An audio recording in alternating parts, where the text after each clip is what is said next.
now we continue with part 2, the final of the Dr. Jekyll and Mr. Hyde model build. I'll put a link in the notes for part 1 just in case you don't want to search for it. Alright, another update over here. I just want to show where I'm at, and as you can see, I've done a little bit more on the figure over here.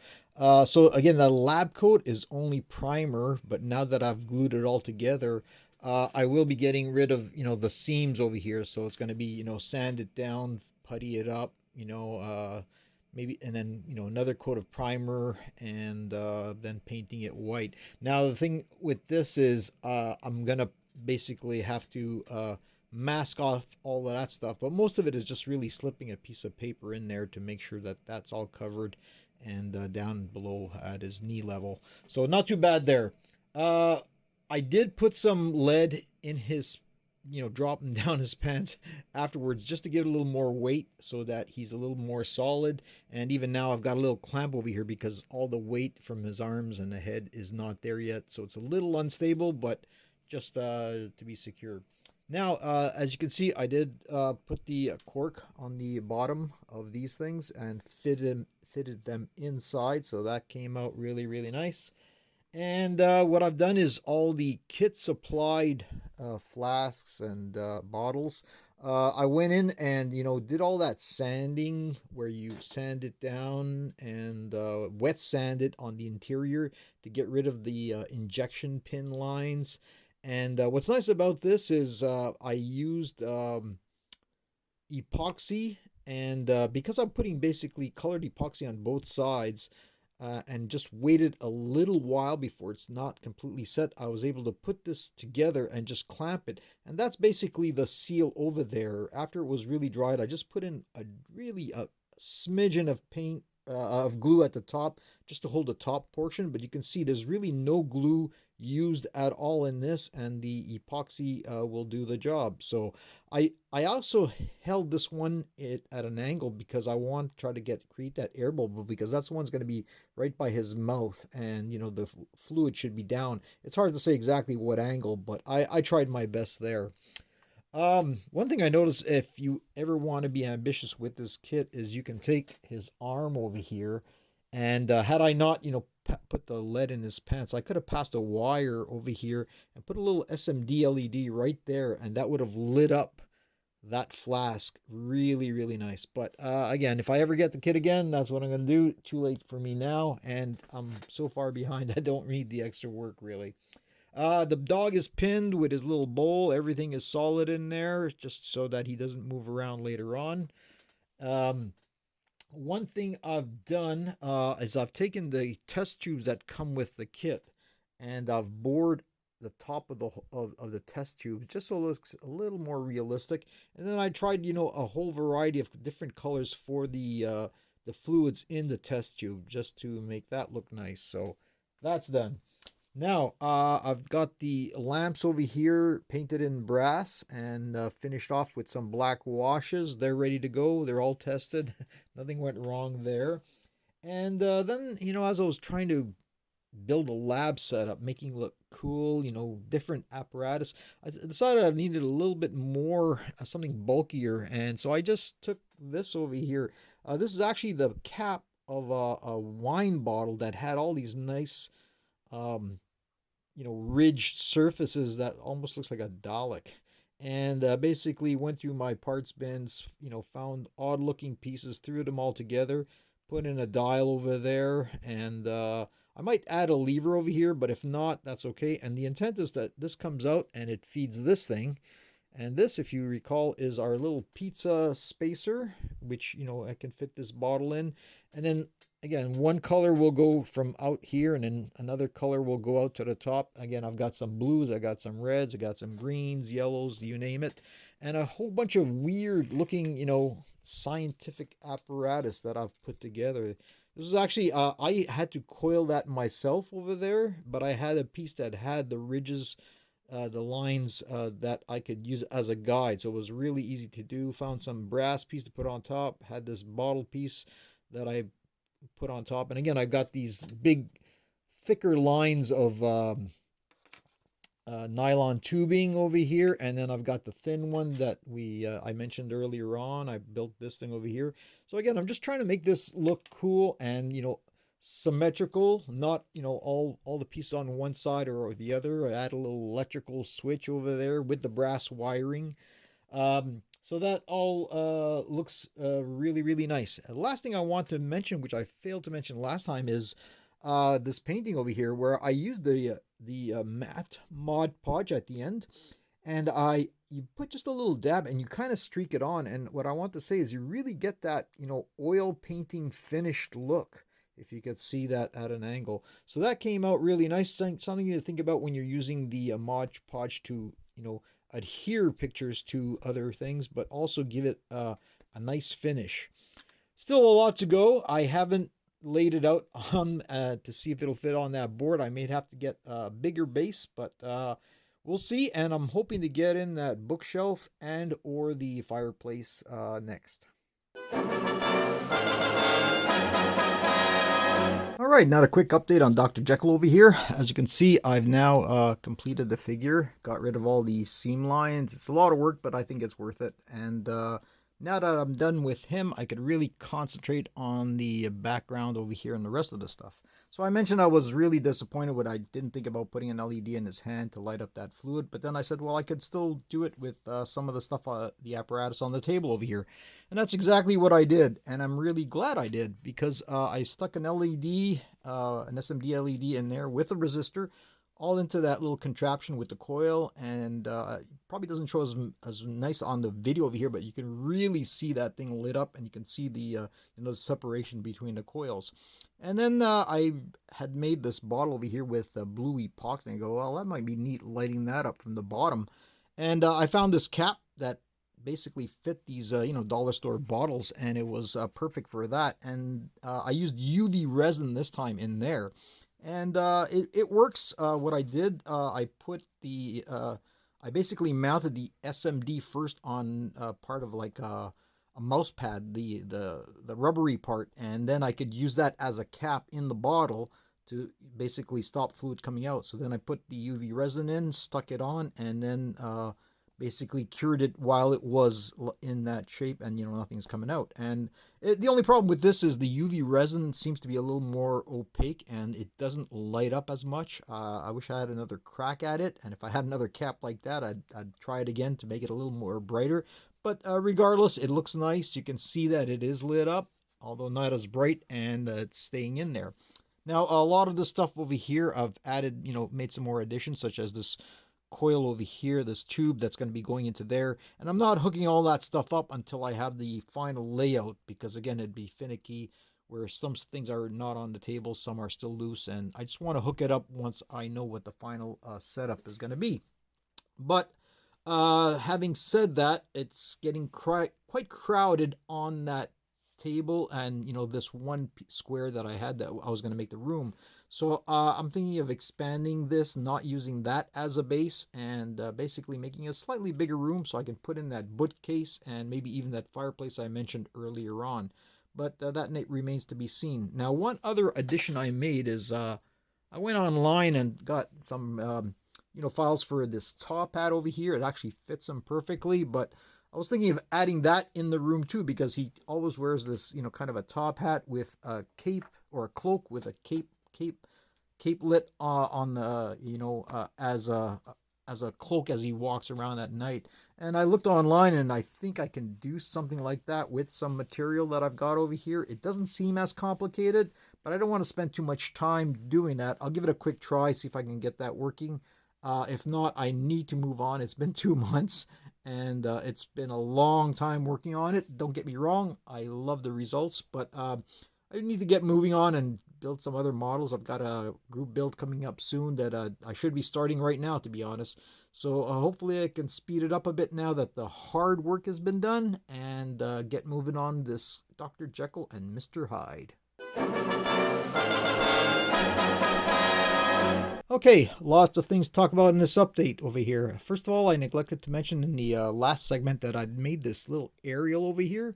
I just thought it looked cool, old style aerial, whether it's connected to anything or not, it doesn't matter. But I just took these really pins and lopped them off here, stuck two together at 90 degrees, and put it on a stem. Looks nice. And I mentioned last time about the 3D printed hat over here, the top hat. I will have the link in my notes, and I mentioned I was going to try to make a cloak and a capelet that goes along with it. So I took some polyester that I had, and this is perfect for that kind of stuff because it droops down a lot. And I did a little mock-up over here to see if I can glue it and how it would look. And it came out fine. I made a little kind of a wedge that I can put under as I'm gluing it to try to give it some shape. And then I thought, he needs some ties over here. And what I did there was I took some gold thread, braided three together, and then made three of those and braided those things together over here, just so it looks, just not all black. And I still have to maybe glue that in a little tighter, but it's gonna look nice as is. And of course, then I had to make a stand to go with that, and I just took some dowels and glued them together for that. Now, in the back there, you can see that I did build that bookcase with balsa wood. And again, I really needed it just to put things on because it was so crowded on this little desk, which I like. I love the way it's crowded, but again, it's a little much, and I needed to fill out the room. Which brings us to the base itself. I've got this base, a much bigger base, as you can see, and I've got some walls that I've already cut out to size, although they're not glued, and they don't have the wallpaper that'll go over the top over there. But just to give me a rough idea and start planning a little better the the staging of it all. And as you can see, it doesn't look too bad. I'm going to put that in the back over here. These pictures and the mirror will be a little bit lower. And more or less, this is going to kind of be the layout. Again, these are lit up, so I'm going to have to, sorry, this one's lit up, so I'm going to have to figure out exactly where I want that where it shows best, if you want to call it that. And again, those wall-mounted lights will be one over here and one over there. Now, I've also gotten, actually today, two different holders for the 2032 batteries. I'm not sure if I'm going to stick with the 2032 batteries. I'll have to do some measurements to see, how long this would last for, the four LEDs that are going to be hooked up to this. I think it could take it and still last long, but I'll do some measurements, and I might put, instead of that little one, maybe two AA's or two AAA's, but that would take up room somewhere or in the back, and I want to avoid that if I can, because this is something I could really just hide off to on the side over here or top of a corner, and that would be preferable. But as you can see, there's still a big gap right there. And again, I've been talking about this fireplace that I was thinking about doing. And if I did the fireplace, number one, it would give me another surface on the mantle where I could put a few of these things over here to have it less cluttered just on the bookcase or on the table. And even then, it would also give me a place if I want to use bigger batteries, because I could make it big enough of a fireplace that internally I could put, AA's or AAA's. So I still got to think about that, but you can see it's really coming along. Again, I apologize. It's been taking, so long to get this far. It's, a lot longer than I thought, but I love the detail and how it's coming out. And things like, I actually, made some bottles. Went online, got some vintage bottle labels and stuck them on, and those look nice. And I made one of the books where you can actually open it and see some of his diagrams that he's working with. And that's going to be, something like that open on the table. So progress, but still a lot of work to do. And and I actually added an actual coil over here, and that's actually a reed switch, if you believe it or not. It's actually a working reed switch, but it's not hooked up to a circuit. So again, just to fill that gap that I had in that little desk over there. So I really like it. I hope you do, and hopefully we'll see the end pretty soon. All right, quick update on the Jekyll diorama over here. So I mentioned in the last segment that I was going to test the electrical system. And while this battery could power everything I had, I noticed that the flickering LEDs would create a power surge that would make the non-flickering LEDs also flicker. So I'm going to go with 2 AA's for that and leave it at that. Now, as you can see, I have a beautiful fireplace over here, and I'm really, really happy with how that came out.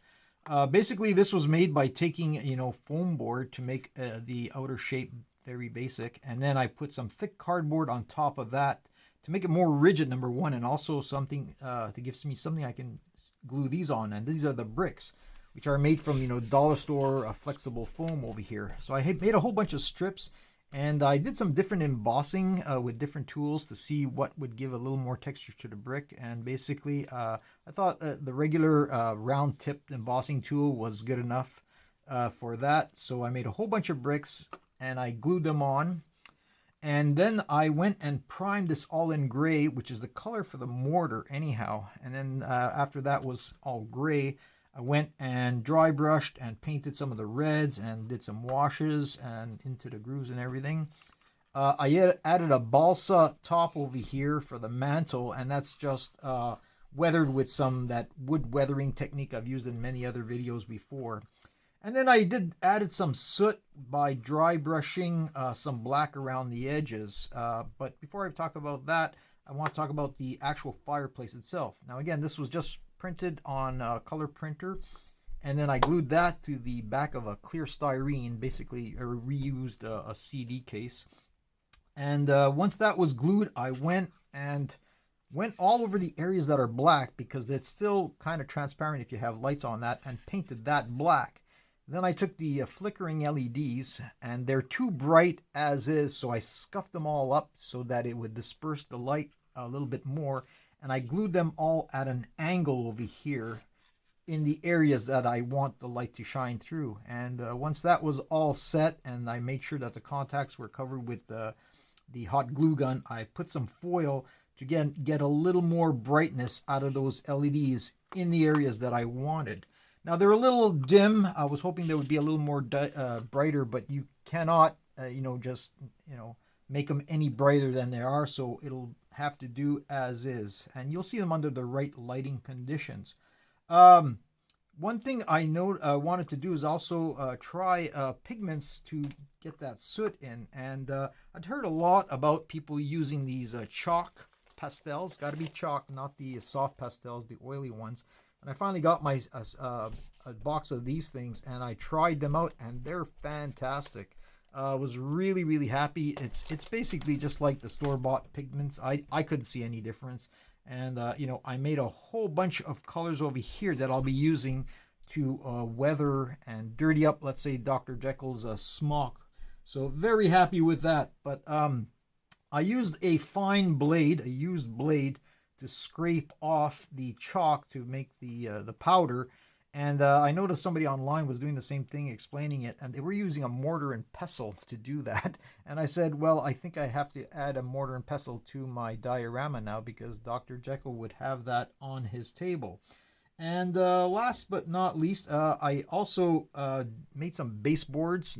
They're not over here now. And basically, I just took some stir sticks, sanded off the top to give it a rounded edge, and sprayed them with polyurethane to give them, a veneer, like a varnish. So a lot has, done, and a lot more to come. All right, a quick update over here. First of all, I want to talk about the floors. I took a piece of cardboard and I glued it onto that larger base that I was talking about in the previous section. And what I did with this is I just gouged out the planks with this little stir stick that I made of like some heavy metal. And that looks pretty good to start with. But I also did a few tests just to see what kind of a finish would work best with that. Polyurethane with some oil washes. And I tried out a few, but I basically liked just the polyurethane itself. And all I did at the end of that was scrub it about a little bit with this just to get a little rougher edge. So that was the floors. Now, I mentioned I was going to should build a mortar and pestle. And that's what I did over here. Just scraps of plastic I found around in the tickle trunk here. And this is a piece of sprue that I just shaped a bit by carving it down. So that was the mortar and pestle. Now, I mentioned the fireplace. I showed you the fireplace, and I thought it was a little low, a little small scale, and I needed a hearth under it anyhow to raise it up so it serves to function over here. And what I did with this is just unsanded grout that I molded in one of these desk tray, uh, the trays from a desk, and popped it out. And what I did is I put two galvanized nails in there to make these little binding posts, and I gouged them out so that they have like a rough edge. And that way, when I put the fireplace on top, I can glue them and it's got something to bite into and secure the fireplace to the hearth. So that came out really nice. Now, I had the model car minion visit me a few days ago, and he mentioned two things about this that he said I needed to do as he saw the progress of the model. And the first one was the skeleton, where he said it's too white, and he was absolutely right. So what I did to create sort of a patina to that is I just took some Tamiya clears, some yellow and just a little dab of orange, and I spread that out, and it looks really like an old skeleton, as it should. He did the same thing with the head and the dome here. So I really like the looks of that. And the second suggestion that he made was he said I needed to dirty up the lab coat. And now most of you know I'm not crazy about weathering. I'm always worried that I'm going to over weather or dirty things. But I took those pastels I mentioned in the last segment, and I went around and just dirtied up his coat a bit. And try not to overdo it. Try to concentrate in the areas where the coat would be dirty under normal use, the pockets around the rim. And I did a little put on also on the face a little bit to add a little more character and flesh tones to the face. So I'm really happy how that came out. Thanks a lot, Steve. Good suggestions. And after the coat, I'm not sure if I mentioned it before, but I was thinking of adding a cane because I had the top hat and the cape. So I just took a piece of dowel where I sanded it down so it's thinner at the bottom, painted it with enamel and silver tip over here. This is just the some bauble from some costume jewelry that I added as a handle, and I just CA'd that in there. So he's got a cane now. Then for the fireplace, I cut out the hole that will go, the fireplace will go, so that I'll have the axis in the back, and I'm hoping again to put those the batteries also in there with the lighting for the fireplace, and again raised it up a bit just for the hearth over here. So I've got that done. Now the last thing I did was I said, or I'm not sure if I mentioned it, that I want to put some baseboards all around the room. And these are just stir sticks where I sanded, one edge, the top, a little rounded. And then I just sprayed it with some polyurethane to give it a bit of a shine. And that's it for now. All right, as you can see, a lot has been done since the last time in terms of layout and putting things together. I've got the walls up. I've got the fireplace all secured to the wall. I've got the bookshelf in the back secured over there. I didn't mention it last time, but I did move. Originally, the fireplace was going to be in the back, but it's a lot better over here for a number of reasons. Number one is I do have room in there right now for the battery pack, little holder to go in there. You can see the lights are on with the fireplace over here. And what I've done is I made this plate over here with a switch that snaps into position with these 4 magnets and, magnets in the back over here. So everything will just snap into place and I won't have to worry about it. And I can turn it off and on really easy with this switch over here. But I still have to wire up the little LED mechanisms over here, this little tube here and that one over there. And again, I just want to make sure that this was the layout I'm happy with. Now, once I am happy with it, most of that stuff is going to be glued in place. Probably not the skeleton and the coat rack. I'll probably have them free floating. They're not a problem. My biggest worry is what to do with him. Do I actually glue him in place or not? I wish I thought about it, and maybe I could still do it, is put some magnets in his feet and put them in the floor so he kind of snaps in place. Actually, that probably the best thing I could do, and then I wouldn't have to worry about him falling down, which I do worry right now.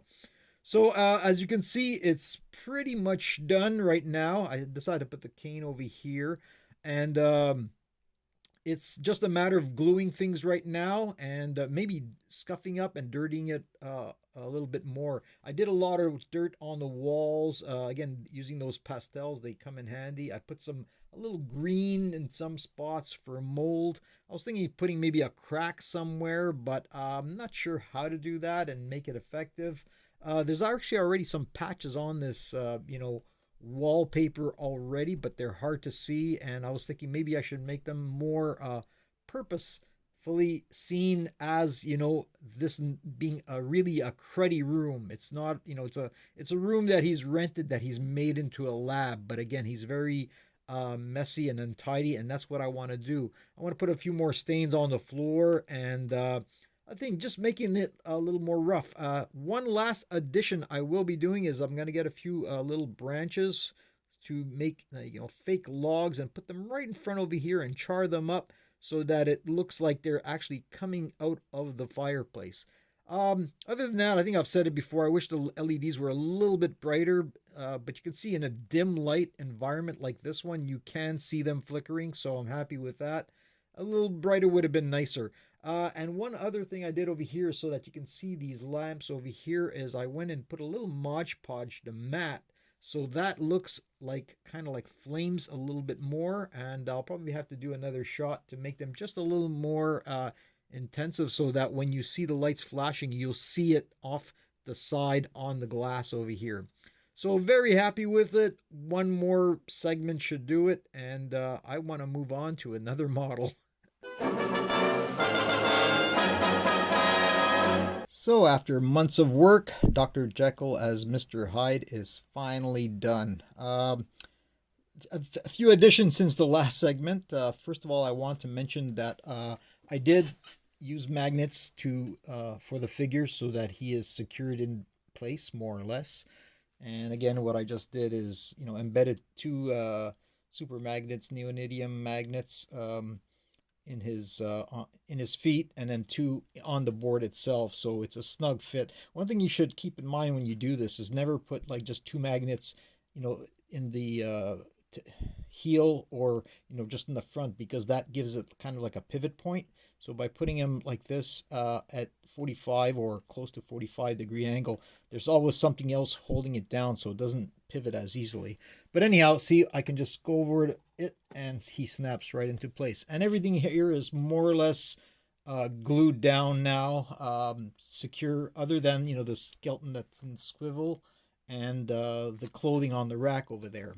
So one thing I did since the last segment over here is I put a few real logs right in front. I'll take a close-up of that if I can, so that it gives you that three-dimensional look on the fireplace. And having done that, I said something's missing from this thing. So again, I went and did another addition, and that's these little log holder over here with some real logs, some twigs I went out and just got and cut them up. And that's just basically a pill bottle and a copper wire with a few little nubs of wire insulation for the feet for that little log holder. And it came out great. I really happy with that. So I want to say, oh yes, another addition I had to do was, in wiring this thing up and putting it all together, I couldn't figure out what to do with the wire for this thing over here for the LED in there. And what I did is I put this gadget on the wall. Again, there's not supposed to be electrical sockets in the Victorian age, so I just said mimic it some sort of apparatus for that, for whatever creates that light, let's put it that way. And the the blue bottle over here right now, it goes right into the wall, so you don't see any wiring at all. So that's like maybe some sort of radioactive isotope or something like that that gives it the glow. Anyhow, I think that's all the additions since the last time. Changed the layout a bit, and I'm very happy with it right now. But again, it was a long build. I had ambitious plans when I started it, and I kept on adding more and more to it as I went along. Despite it being a long build, I really love building this kind of stuff over here. There's so much that you can add, as you can see over here, and I really enjoy it. It's not a small diorama. It's a big one.